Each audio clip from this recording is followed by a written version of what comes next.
Bonsoir. Terus apa lagi? No, bon, Bonusera, ya. Selamat malam. Hari ini saya mau membawakan sedikit sharing ya tentang Beato Marcel Calo. Oke, sudah kelihatan semuanya yang ada di layar? 看到了，Oke, 好的，我们开始. Kita mulai. Jadi mungkin Beato Marcel Calo ini belum banyak yang tahu ya. Jadi Beato Marcel Calo ini sebenarnya kemarin adalah salah satu pelindung ya dari World Youth Day 2023. Dia juga, ini umurnya memang nggak banyak ya, nggak panjang. Jadi cuma 24 tahun masa hidupnya dari tahun 1921 sampai 1945. Dan beliau ini juga matron saint of those who suffering from depression, ya depresi ya, dari depresi, yang menderita depresi, kemudian tahanan untuk orang muda dan pekerja muda. Oke, jadi eh, dia lahir di Rennes, aduh ada lause French-nya, semoga nggak salah, Rennes, di Prancis. Tahun 1921, ya nggak tahu Rennes tuh di sini ya, di mana tuh? Timur laut dari France. Salah, barat laut dari France. Kemudian ini dari keluarga besar ya, si Marcel Calo ini dia anak kedua dari sembilan bersaudara, ini cukup banyak saudaranya. Nah, si Marcel ini sebenarnya anak yang periang ya juga ya. Penyayang juga, ya seperti pada umumnya lah, suka menggoda, tetapi di satu sisi dia juga tahu membedakan mana yang benar, mana yang salah. Bentar. Oke, jadi pada umur 12 tahun ini dia itu memulai magang ya di sini ya, dan juga mengambil peran sebagai seorang anak pertama, karena kakaknya yang pertama ini uh, masuk ke seminari. Masuk ke seminari. Jadi kalau masuk seminari ini ya memang berarti kan meninggalkan keluarga ya. Jadi si Marcel Calo ini yang mengambil peran sebagai seorang anak pertama dalam keluarga. Ya, Marcel Calo kecil. Bentar, kayaknya ada yang belum mute nih. Mute dulu. Oke, lanjut. Di sini dia juga bergabung dalam suatu organisasi ya, namanya Eucharist Youth Crusade. Jadi di sini organisasi ini bergerak untuk mengajarkan anak-anak dan juga remaja untuk membuat hidup mereka ini berdoa, terus menerus berdoa, dan menempatkan Ekaristi sebagai pusat dari seluruh kehidupan mereka. Nah, di sini motonya di organisasi Crusade ini ya, Eucharist Youth Crusade ini yaitu berdoa, menerima komuni, dan berkorban. Jadi mengambil contoh atau mengambil suatu perbuatan kerasulan. Itu tadi ya, jadi berdoa, menerima komuni, dan berkorban. Itu tadi. Oke. Nah, jadi di sebentar, ini ada yang belum mute. Oke, jadi di sini dia dia bergabung dengan Scott ini pramuka ya sebenarnya ya. Jadi di sini tuh dia suka mengamati dari hukum-hukum yang ada, kebijakan-kebijakan yang ada, kemudian juga suka berpartisipasi dalam kegiatan-kegiatan. Nah, di sini juga tadi kan dia mulai magang ya. Magang ini jadi dia itu bekerja sebagai seorang tipografer di percetakan, printer house di percetakan gitu ya. Tipografer tuh sebenarnya hampir sama dengan tukang edit, jadi mengedit-edit gitu ya, sebelum dicetak itu diedit. Tapi di sana itu memang terbukti susah, karena apa? di sana itu dia menghadapi semacam bullying gitu ya. Jadi ada senioritas di sana itu. Nah, ini Marcel kecil dalam baju pramuka.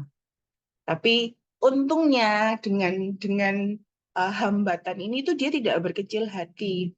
Justru dengan nasihat dari ibunya, Marcel ini mau mau menempatkan dirinya dalam perlindungan Bunda Maria.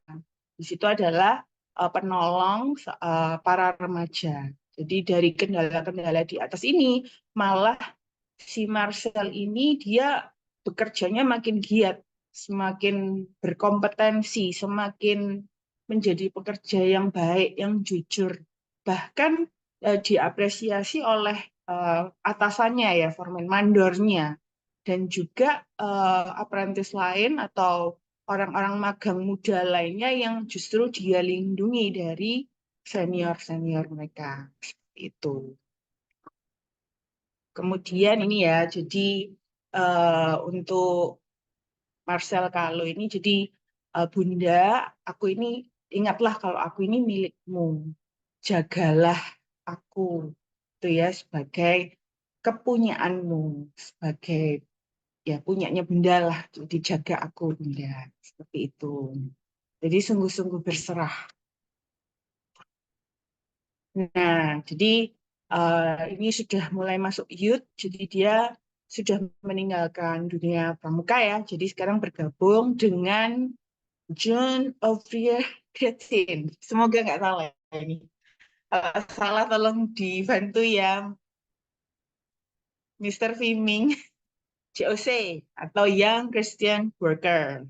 Jadi di sini dia lebih mengedepankan, mengutamakan kehidupan spiritualnya dalam semua tindakannya di tengah dunia bekerja yang memang tidak mengedepankan poin-poin dari Christianity seperti itu.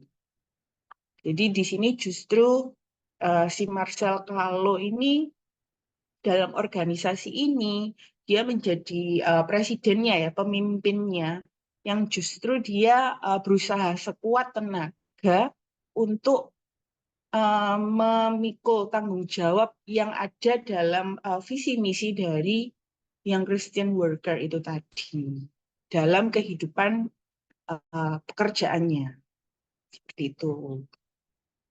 Nah ini ya, jadi eh, kutipan dari Beato Marcel Kahlo ini, kita itu seringkali menjadi alat, instrumen yang buruk di tangan Tuhan. Karena apa? Karena kita sendiri mempunyai kebiasaan yang buruk, mempunyai kecenderungan yang buruk.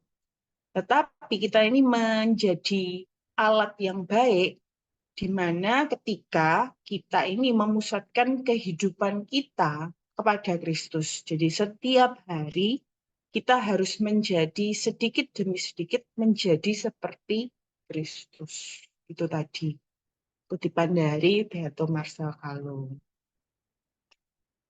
Nah, ini sedikit kehidupan cinta dari Beato Marcel Kahlo ya. Jadi ketika dia umur 20 tahun nih ya, dia ini jatuh cinta sama cewek yang namanya Marguerite Dernion. Dernion.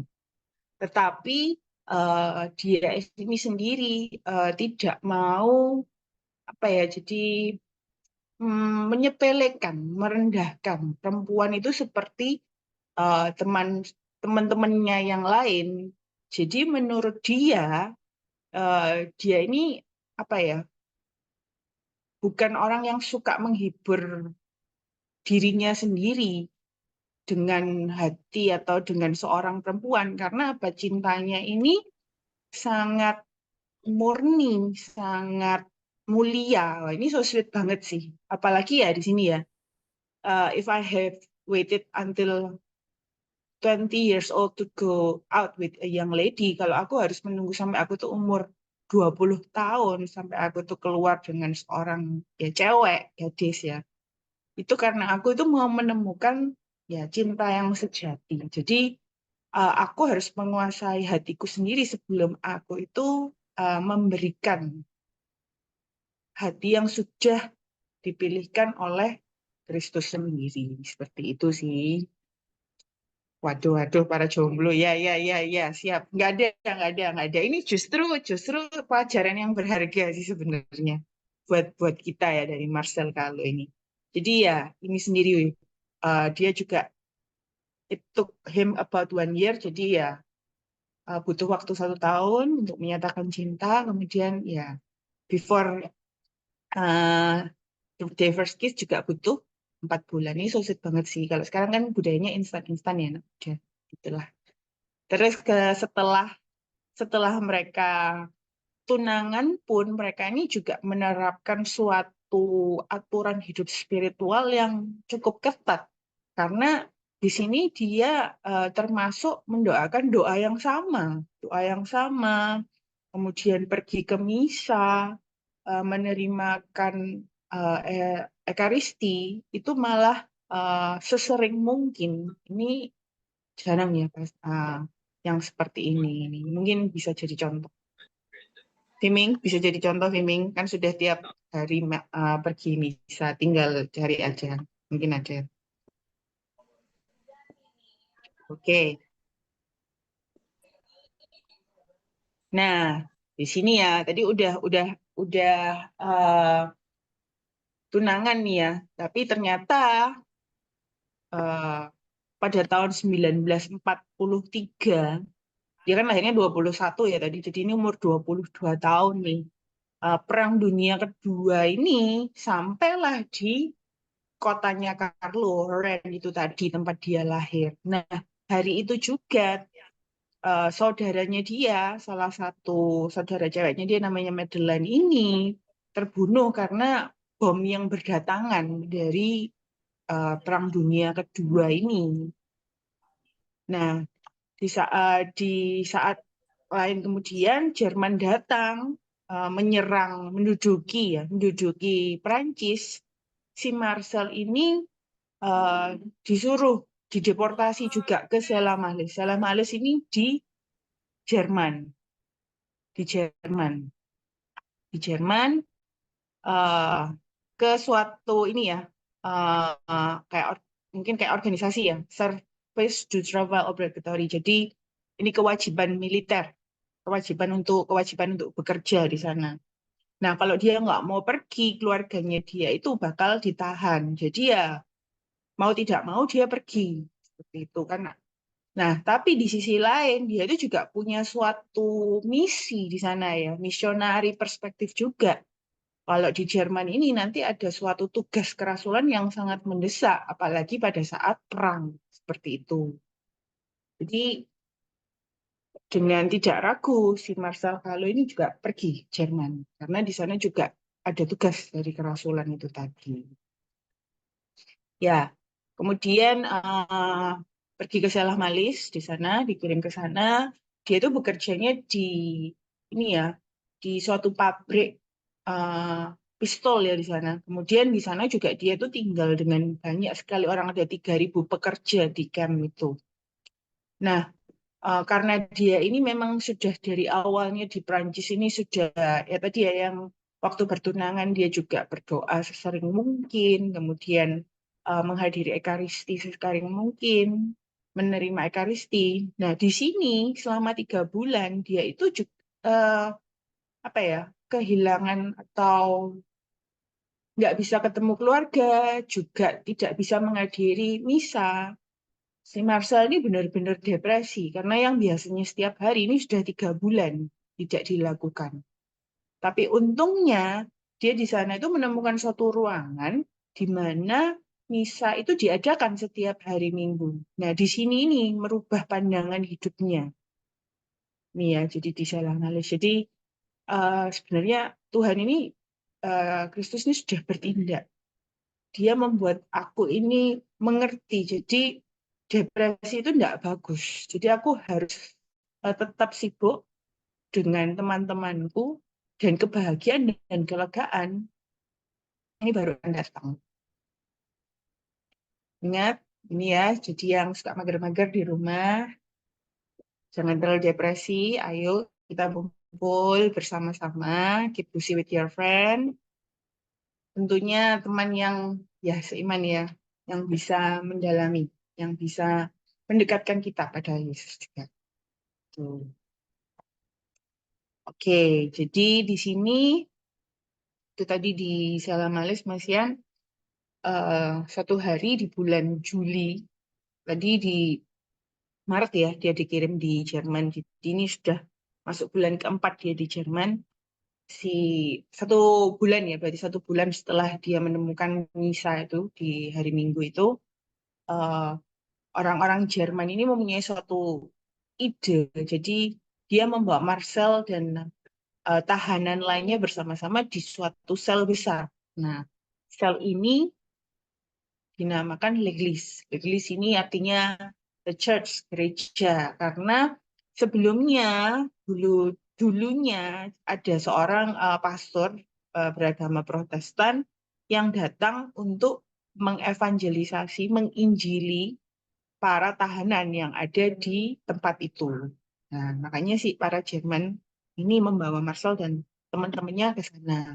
Teman-temannya yang eh, suka menghadiri misa juga. Nah, di sini setelah dari Leglis ini di sini baru. Jadi di sana Marcel itu dan juga teman-temannya yang lain ya. Jadi JOC tadi yang Christian Worker tadi ya, itu mereka sering banget dipindah-pindahkan ke penjara-penjara lain dari kota, kemudian ke Flossenburg, ke Mauthausen, karena di sana itu mereka juga panik ya, karena ini kan Jerman itu kan identiknya dengan Nazi. Nah, Nazi ini kan mereka diserang oleh sekutu. Sekutu ini banyak, jadi mereka dipindah-pindahkan. Nah, terakhir ini dia dipindahkan ke Gusen, Gusen Second, Gusen 2 ya. Jadi di sana itu benar-benar di bawah kepemimpinannya justru yang paling paling sangar gitu lah, paling kejam tuh.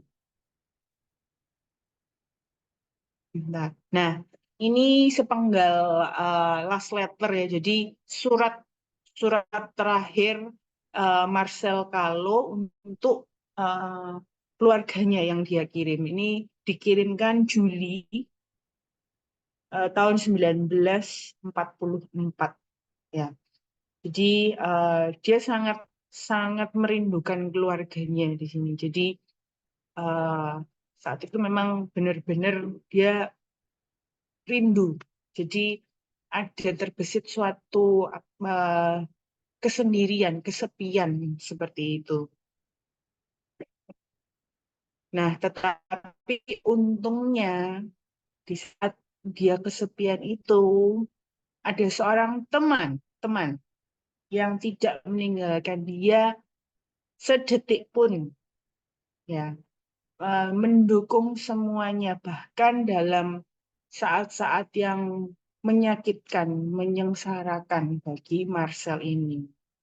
Nah, ini yang dimaksud Yesus ya, Yesus ya tadi. Jadi how much I thank Christ for having marked out. Jadi dia sangat berterima kasih kepada Yesus sendiri karena sudah ditunjukkan jalan yang dia ikuti saat ini gitu. Jadi hidupnya ini memang benar-benar diserahkan. Jadi all my suffering, semua penderitaannya, kesulitannya, dia serahkan semuanya kepada Tuhan untuk orang tuanya, untuk tunangannya, untuk John ini kakaknya yang itu tadi ya, yang masuk seminari terus jadi rohaniwan ya atau romo ya, supaya apa karyanya itu semuanya bisa jadi bermanfaat. Jadi semuanya itu didoakan oleh Marcel Calo ini sungguh satu kisah yang inspiratif sekali sih untuk teman-temannya, untuk semua keluarganya. Jadi dia ini sangat apa ya, tidak keberatan jika harus menderita untuk teman-teman atau orang-orang yang dia sayangi seperti itu. Bahkan dia itu sudah berangan-angan dalam surat ini. Every evening, setiap malam sebelum dia tidur itu dia itu memikirkan masa depan. Ini yang membuat suatu kekuatan sebenarnya ya. eh, berangan-angan dia menjadi semakin dekat dengan Tuhan. Jadi dia berangan-angan apa ya? Jadi menyiapkan rumah yang indah ketika dia nanti pulang ke Prancis, gitu ya. Every evening tuh my thoughts go to France. Jadi dia kepingin, sebenarnya kepingin kembali ke Prancis di sana.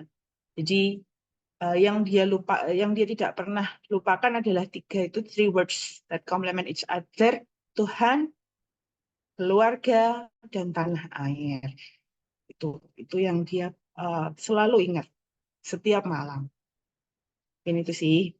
Terus kemudian, nah ini pada tahun Maret 1945, karena penderitaan yang terus-menerus ya, karena penyakitnya dia. Jadi ini penyakitnya namanya disentri ya, disentri kalau dari banyak literatur. Kalau tahu disentri itu jadi diare, diare yang terus-menerus. Disentri itu salah satu penyakit berat sih, karena penderitanya itu bisa jadi dehidrasi. Dehidrasi karena apa? Diarenya itu sehari bisa sampai 20-40 kali. Nah, belum minum sedikit nanti diare lagi, minum sedikit eh, nanti kembali ke WC lagi, itu juga capek ya.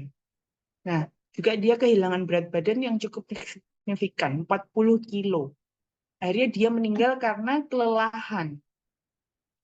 Nah, saat meninggal itu dia ditemani oleh salah satu ini ya, temannya atau di sana namanya Kolonel Tibodo yang sempat memberikan testimoni juga.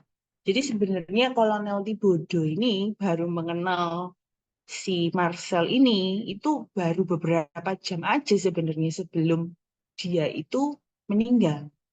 Nah, meninggalnya kan di Maret ya, di Maret 1945. Padahal pembebasan Jerman itu, Jerman kalah itu tinggal sedikit lagi padahal sebulan setengah sebelum dia meninggal. Tapi ya, ini sudah rencana Tuhan ya. Jadi kalau ini sudah meninggal di Maret 1945.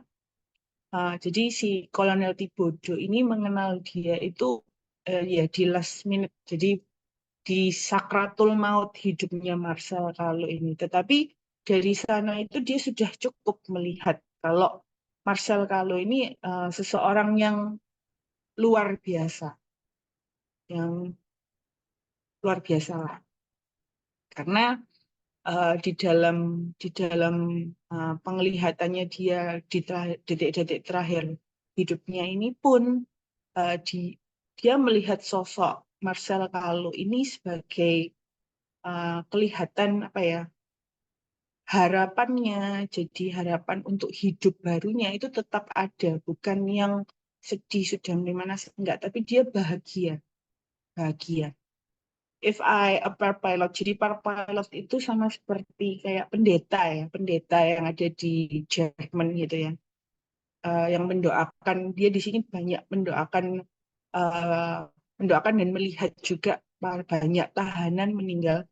Itu pun dia masih masih terpana melihat penampakan dari Marcel Kahlo ini gitu loh, karena sangat luar biasa. Walaupun menghadapi sakratul maut pun itu dia melihat Marcel Kahlo ini wajahnya sedang menuju kebahagiaan gitu loh, walaupun dalam sakratul maut. Jadi tindakan imannya, harapannya itu ke arah kehidupan yang lebih baik. Dia tidak pernah melihat ini di orang-orang yang sekarat lainnya gitu.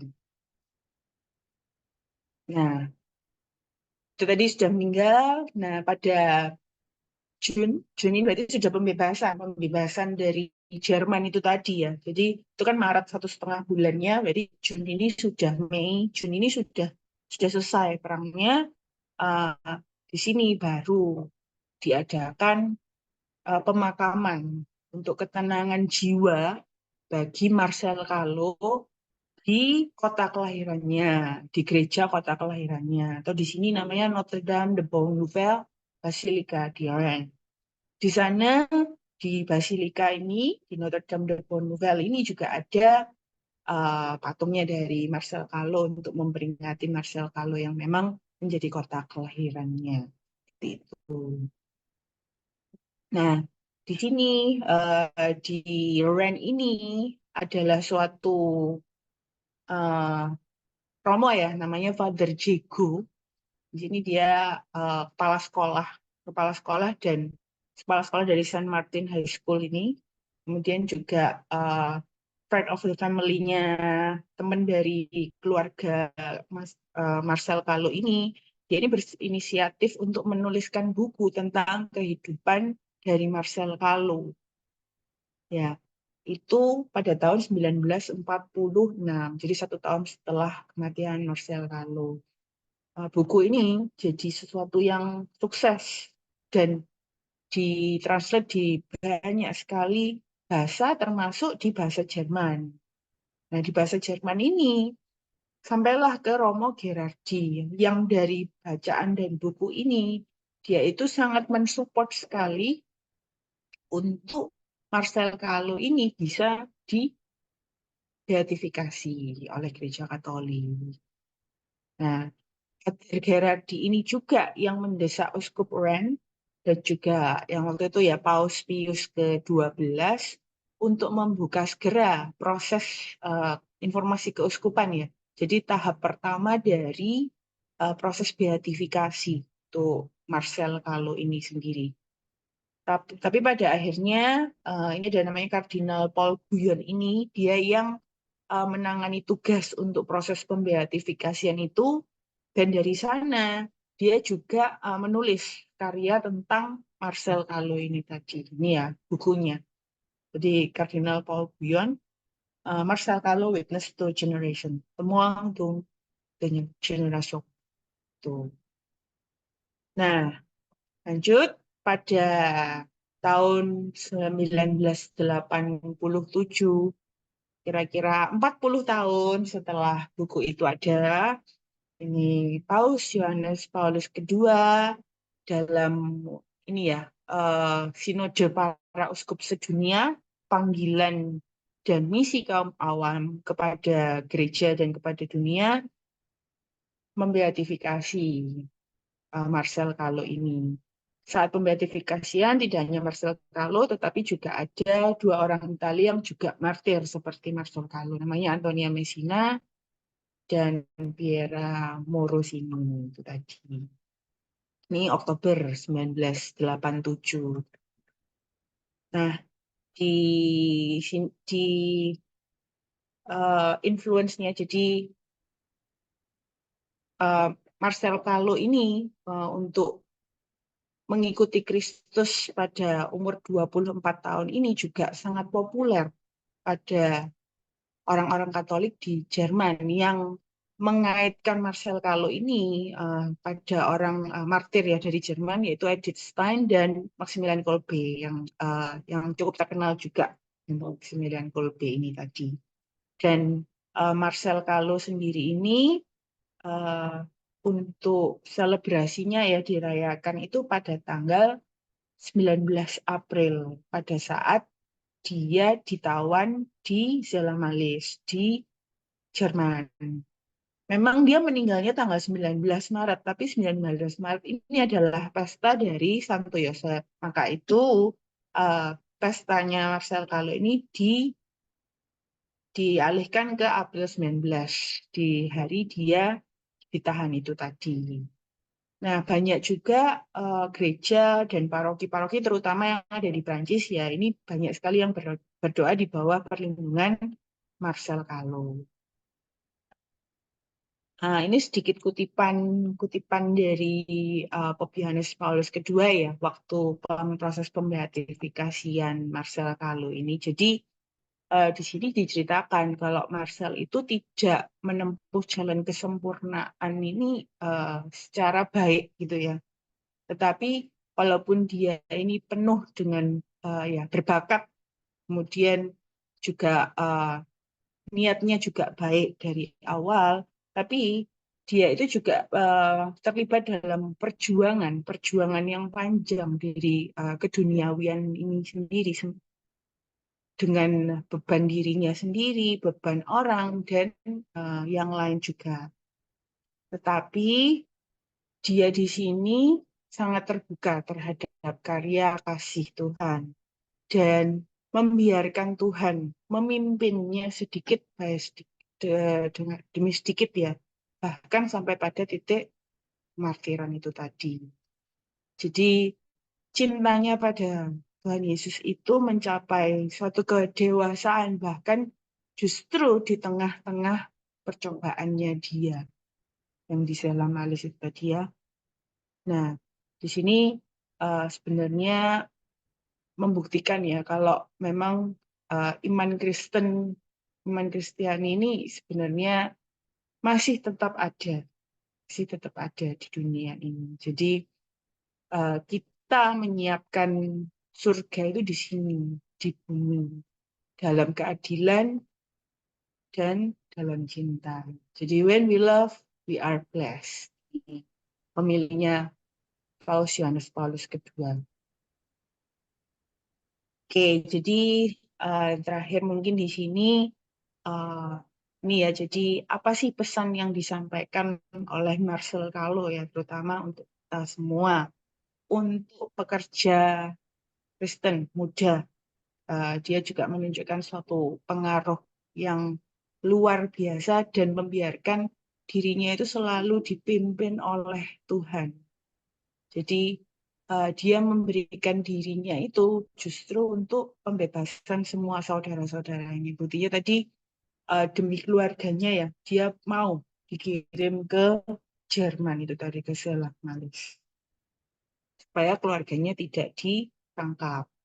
Kemudian untuk ini ya, umat di Keuskupan Rennes terutama di tanah air atau di kota kelahirannya Marcel Calo, juga untuk para pendiri, terutama pendiri, uskup-uskup pendiri yang ada di sana, Marcel Calo ini juga mengenang jadi suatu kesuburan spiritual, kesuburan rohani untuk menghidupi para iman dari para saudara-saudara pendahulunya. Jadi selalu ingat akan pengorbanan dari para pendahulunya seperti itu, untuk selalu mempertahankan iman Kristen. Dan yang terakhir untuk kita semua orang awam ya, kemudian rohaniwan terutama para romo dan uskup, dia menyatakan kembali ya sebenarnya panggilan universal untuk kekudusan.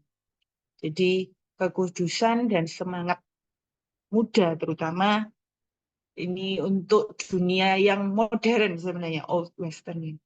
Untuk dunia yang terus modern ini harus terus-menerus ada. Tidak hanya pada suatu waktu tertentu, tetapi harus terus digaungkan. Itu sih. Ini kalau kita lihat di sini ini kan ada grafitinya ya. Jadi ini nanti mungkin bisa filming ya akan bantu. Ce n'est pas comme travail que c'est pas là-bas. Ya, ya Bang Siming ya. Halo, Oui, ce n'est pas comme travailleur que je pars là-bas. Jadi aku pergi ke nih sana bukan pekerja. sebagai seorang pekerja. Tapi c'est pas que missionnaire. Voilà, c'est en tant que missionnaire. Jadi bukan sebagai seorang pekerja tapi sebagai seorang misioner. Nah, itu dia. Jadi Misionaris. bukan sebagai seorang pekerja, tapi ya sebagai seorang misioner tadi. Jadi dia tadi ke Selamalis itu sebenarnya tadi kan kita sudah sempat bahas, dia membawa suatu misi, suatu tindakan kerasulan yang sangat mendesak karena di sana sedang terjadi perang. Pastinya banyak yang membutuhkan penerangan dari Yesus itu sendiri. Ini juga ada no patron trovale. Jadi apa ya? Patron atau pelindung dari para pekerja ya, benar ya, Bukan, Alemanya ini Jerman kan, bukan ya? bukan. Itu kayaknya apa sih istilahnya? Kayak iklannya biar pergi ke Jerman. Jadi itu nous partons travailler en Allemagne. Jadi kita pergi bekerja di Jerman. Oh, Jadi oke kayak oke, tak kayak kira propagandanya apa? siap siap. Iya, Oke, siap. propagandanya. Terima kasih Mas Firming untuk penjelasannya. itu sih. Kemudian ini aja kutipannya lagi. Jadi dalam doa itu kita menemukan kekuatan di dalam doa. Jadi tadi mungkin dia dalam depresi, kesendirian, eh, eh, dia sangat beruntung ya tadi ya karena dia bisa menemukan Yesus yang tidak pernah meninggalkannya sedetik pun. Itu tadi. Dan yang terakhir, ini yang terakhir ya. Jadi dari saya dari pertama saya sudah bahas juga. Jadi Marcel Calo ini juga kemarin pelindung ya, pelindung di World Youth Day Lisbon 2023. Mungkin itu, terima kasih untuk sharingnya. Mungkin ada yang mau sharing dan sebagainya. Terima kasih. Oh ya, halo.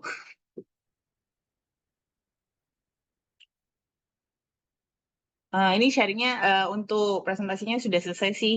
Cuman mungkin saya mau cerita sedikit aja dari proses pembuatan PPT ini yang mungkin Viming dan Nita tahu ini. Jadi kemarin ini untung banget sih bisa membuat PPT ini, presentasi ini. Karena sebelum kita membuat PPT kan pasti kita belajar, kita melihat banyak sekali literatur. Jadi proses pembuatan PPT ini sewaktu saya lagi mau ujian tesis S2. Karena ujian tesis ini benar-benar sudah buntet gitu ya. Jadi sudah benar-benar kacau ini.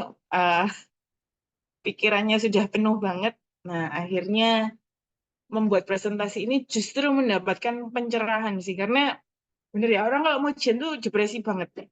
Depresi banget, eh, nggak bisa tidur dan sebagainya. Tapi untungnya dari mencari literatur tentang presentasi Marcel Calo ini benar-benar sangat memberikan pencerahan yang banyak sekali untuk ujian kemarin. Itu aja. Terima kasih.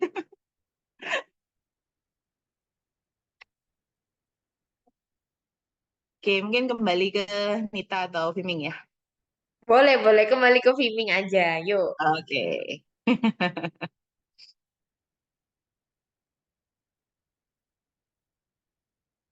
Mungkin kalau ada apa ya? Kita mau sharing-sharing kalau ini ada yang mau tanya atau mau apa ya? Mungkin kita sama-sama mendalami sih Marcel kalau atau mungkin ada yang sudah tahu dan mungkin ada yang kurang nih, ada yang lebih tahu nih tentang Marcel Calo. Oh, ternyata tuh Marcel Calo itu ada ini juga loh, gitu loh. Mungkin ada yang mau nambahin tentang riwayat hidup Marcel Calo yang mungkin belum tersampaikan dalam presentasi ini sih. Ya, mungkin aku duluan mungkin. Boleh, boleh, boleh. Oke. Thank you apa sebelumnya C Leoni keren banget tadi presentasinya. Dan Terima kasih.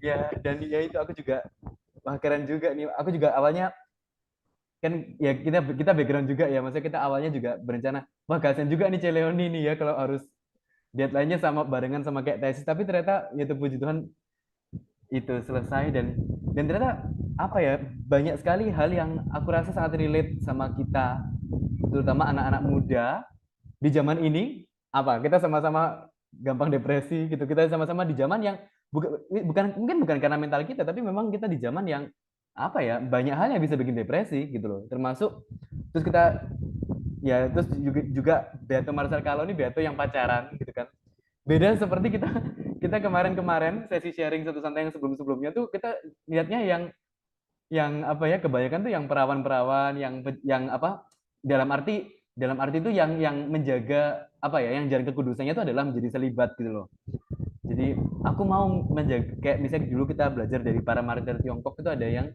ya toh aku mau jadi ya menjadi selibat awam dan ya itu baik itu salah satu panggilan kekudusan tetapi Marcel kali ini kita menunjukkan yaitu kekudusan yang versi ini yang juga apa ya ini juga sebagai jalan kekudusan gitu bukan sebagai jalan yang tidak terlalu kudus tapi benar-benar kita bisa jadi kudus lewat jalan ini gitu bahkan di surat terakhirnya Marcel tuh dia tuh berencana mau kawin nanti jadi setelah nanti kalau udah selesai perang yuk kita kawin yuk gitu iya di surat-suratnya dia so sweet banget kok kita baca surat-suratnya terus dari Marcel tuh mungkin kita juga bisa lihat sosok anak muda yang idealis dan mau mempertahankan apa ya, idealisme imannya di tengah zaman kita. Jadi harus berani untuk jadi garam dan terang kalau kalau bahasa Alkitabnya. Karena bisa tadi ada bagian di mana Marcel tuh masuk ke kerja di mana sih tadi? Kerja di itu ya? Jadi dia kerja di rumah percetakan gitu tadi. Jadi sebagai Ah, kayak tukang edit gitu loh. jadi percetakan.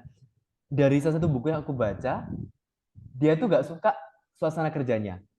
Karena ya banyak orang suka bercanda yang mesum, banyak orang suka berkata-kata kotor, dan ya tuh banyak orang tidak menghargai perempuan. Jadi dia tidak suka. Makanya oh nggak salah itulah kenapa dia milih masuk ke Pramuka atau ke JOC, aku lupa. Tapi Ya. yang jelas dia tuh mau mengkuduskan tempat pekerjaannya karena dia merasa enggak, ini nggak benar gitu loh. Ya, jadi itu menurutku jadi salah satu teladan buat kita sekarang ya untuk berani punya idealisme, berani punya prinsip dan kita pegang meskipun kita nggak terkenal. Dan itu meskipun kita nggak akan disukai orang dan itu jadi jalan kemartiran sendiri. Jadi martir tuh nggak harus mati, nggak harus apa ya dipenggal, nggak harus ditembak, tapi sesimpel kita jadi orang Katolik di zaman ini lebih susah.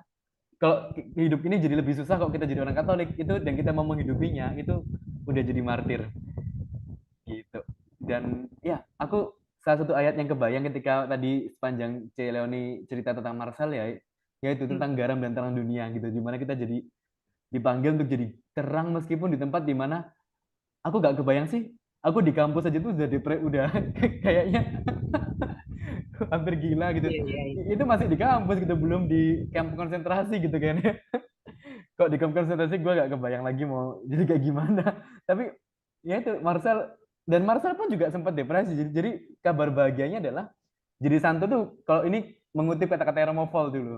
Jadi orang kudus tuh gak satu malam gitu. Ya kita ada prosesnya gitu kan. Jadi tapi dia mau jadi terang di sana. Jadi apa membawa teman-teman tahanan untuk ayo dekat sama Tuhan, untuk ayo ya intinya jadi terang di tahanan itu. Bahkan aku lupa komentarnya siapa ya, mungkin komentarnya penjaga tahanannya kali ya. Anak ini terlalu Katolik. Makanya jadi salah satu komentar tentang si Marcel itu adalah dia terlalu Katolik. Gitu. Jadi Siap, jangan siap. takut untuk jadi terlalu Katolik. Iya, iya. Itu aja. Mungkin yang lain silakan silakan. Keren, Ceng. Thank you, Miming. Mungkin ada yang mau ini Ayo lainnya? Ming, sekalian MC aja. Jangan dong. Sekalian udah tunjuk doang. Oke. Tak Ini Cek sambung sudah ya. mulai membuka suara. Halo. Ya, silakan Cisyang. Oke. Karena tadi Viming udah bilang nggak bisa bayangkan gimana itu di camp konsentrasi. Kebetulan aku udah pernah ke Auschwitz. Jadi aku tadi dengar Leoni itu aku ngeri gitu, sungguh-sungguh. Apa? Aku coba ya apa namanya? Share beberapa foto tentang concentration camp. Ya, aku tak. Oh, tolong jadikan co-host.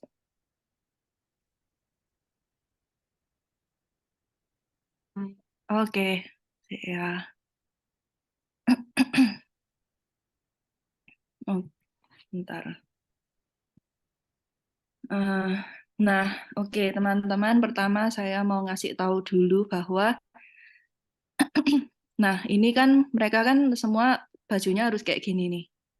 Nah ini tuh mereka cuma baju satu lapis ini aja loh. Jadi nggak ada namanya long john, nggak ada namanya jaket apa segala. Dan di Matusan sana itu concentration camp tuh barusan tak cari. Kalau misalnya March, dia kan meninggalnya tuh March toh, itu paling tinggi itu 8 Celcius. Jadi paling panas itu hanya 8 Celcius dan paling malam malam paling anu itu -1. Itu kira-kira pas aku lagi di Cungkuak yang pas agak dingin agak panas sedikit itu ya seperti itu. Tapi itu Maret ya. Nah, tapi di Matusan itu kalau paling winter itu -10 dan paling panas itu cuma -1. Ya. Ya kira-kira mirip dengan Beijing gitulah dulu. Nah, terus jadi apa yang terjadi itu sama sekali nggak ada long john, sama sekali nggak dikasih baju apa-apa ya, pokoknya ya seragam ini aja. Nah, jadi waktu ke Auschwitz itu saya diberitahu pokoknya banyak sekali prisoner itu yang nggak bisa melewati musim dingin. Terutama kalau musim dingin itu sudah di concentration camp itu sering sekali tidur ya, terus bangun itu di kanan kiri itu meninggal. Itu biasa sekali. Nah, jadi bayangkan tuh seperti apa. Nah, terus habis itu apa? Tadi kan dia di sentri kan. Ini toilet camp yang di Auschwitz itu cuma seperti ini loh. Ini loh yang kecil ini. Ini tadi coba tak gede no kok gak iso.